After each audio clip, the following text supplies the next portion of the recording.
আপনি অহংকার নিয়ে নিয়েছেন মনের ভিতরে, আমি ছোট মানুষ, আমি ওহাবি, আমি ইহুদির দালাল, আমি অমুক, আমি তমুক। আপনি কি বলেন এগুলা?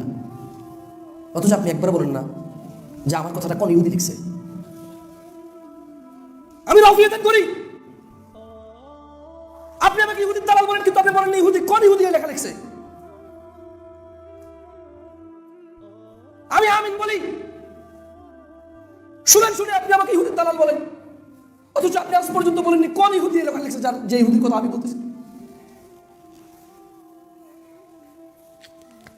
আমি তাসাউদে বসে আঙ্গুল নাড়ি, আপনি বলেন আমি ইহুদির দালাল।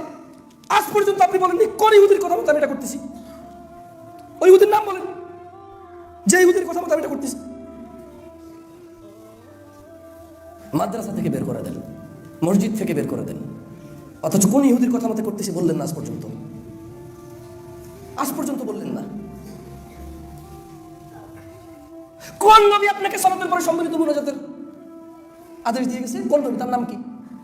নাম বলেন ওনার। কোন রাসূল আপনাকে দিয়ে গেছে দলে দলে বিভক্ত হওয়ার জন্য? আলাদা আলাদা সবাই আলাদা হয়ে যাবেন, টুপির নামে, পাঞ্জাবির নামে, গানের নামে, বাদ্যের নামে। নাম বলেন নবীর। মুহাম্মদ সাল্লাল্লাহু আলাইহি ওয়াসাল্লাম এরকম বলেননি।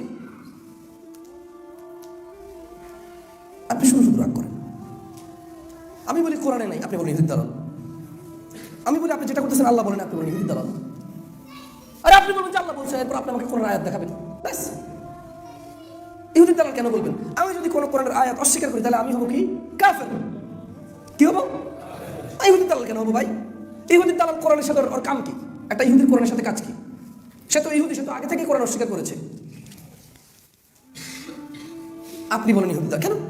হলে কেউ মুসলমান যেহেতু নাম, অস্বীকার করলে সে কাফের হবে, মুরতাদ হবে। ইহুদির দালাল কেন হবে? আপনি একটা আয়াত দেন যে আয়াতটাকে অস্বীকার করা হচ্ছে এখানে। বরঞ্চ এমন হাজার আয়াত আছে, হাজার হাদিস আছে যেগুলো সম্পর্কে আমরা আপনাদেরকে বলেছি, আপনারা ভ্রুক্ষেপ করেননি। আল্লাহর এরকম হাজার আয়াত আছে যেগুলো সম্পর্কে বললে আপনি কখনো কানে নেননি। কেন? ওই আয়াতটা আপনার বাবার কথার সাথে মেলে না, ওই আয়াত আপনার দাদার কথার সাথে মেলে না, ওই আয়াত আপনার গোষ্ঠীর কথার সাথে মেলে না, ওই আয়াত আপনার প্রচলিত চালিত জিনিসের সাথে মেলে না, ওই আয়াত আপনি কখনো